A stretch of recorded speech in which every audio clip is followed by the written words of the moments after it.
Shafferspeeks, man. Before I get any started, make sure you guys hit that like button, hit that subscribe button, hit that like and subscribe buttons to my homeboys, Millaboy Gaming and Heemz Gaming, man. They do a lot of great live streams. You'll definitely see your boy up in there kicking some ass alongside them in Black Ops 4, Black Ops Modern Warfare, Ghost Recon Wildlands, and Ghost Recon Breaking Point, and Friday the 13th, and some other awesome ass co-op games that we play on PSN all the damn time, online, and so on.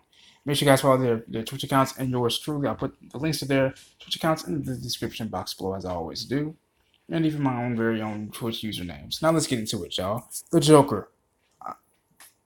I didn't necessarily have to see this movie just to paint a picture of how this movie is going to go out. Obviously, this is going to be a movie that's none other than the Joker himself. This time we get a name, I guess you could say, a pseudonym, if you will. Because to me, I feel like, Arthur Fleck, is such a very complex individual and a very lonely and unstable character at that.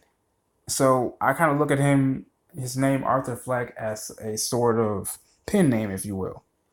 So anyway, as I was saying, this movie is very different from any incarnation of the Joker as we know it. Obviously, Heath Ledger did a great job. Jared Leto did his thing, and now Joaquin Phoenix has took his spin on the Joker. And I gotta say, man, I was deeply moved by this, man, because it makes me feel really good. For example, to know that all this stuff could just possibly be occurring just in his mind and not actually have happened, given the fact that he's a very unstable person. I mean, this man literally killed the very person that he sought inspiration from, Murray Franklin, a big time talk show host, and literally danced down the Arkham State Hospital with blood on his shoes from fucking stomping the shit out of him. It also makes me wonder, did he kill his own damn therapist? Um, is what his mother Penny told him the truth, which is, there was like this little picture with this inscription on the back with Thomas Wayne, because Penny would write numerous letters to Thomas Wayne saying that, he had an affair with her, and then come to find out, Arthur was actually adopted. And it makes you wonder, because that's the story that she always used to tell Arthur. It makes you wonder, because he went into Arkham State Hospital, what more was his mother hiding before he killed her? But then also, what more is there to his file in Arkham State Hospital? Also not to mention, he ends up starting a riots group, the Joker Gang, which was not his intention, but he feels good knowing that the attention is on him. You know what I'm saying? Given that, like I said, he's a lonely and unstable character. But then also, it lets you know that he has a heart too.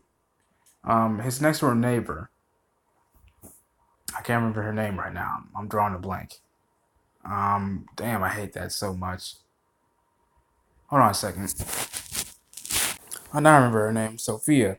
Now, Sophia is the single mother that lives right next door to Arthur, and then sometimes they ride the elevator with Arthur, and in Arthur's mind, Sophia is his girlfriend. Now, there was a time where she actually broke into her apartment unannounced, and believably so, it creeped the fuck out of her. She's obviously gonna want to dispute the situation to get him up out of there, and it makes me wonder, man.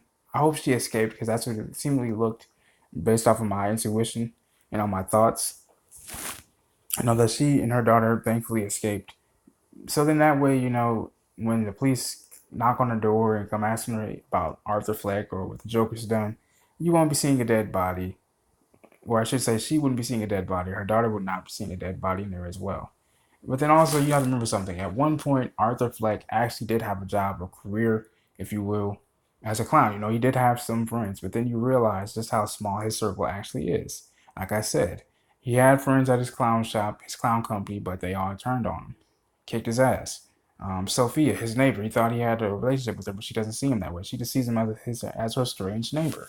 But then also his mother, who he takes care of, who he seemingly ends up killing.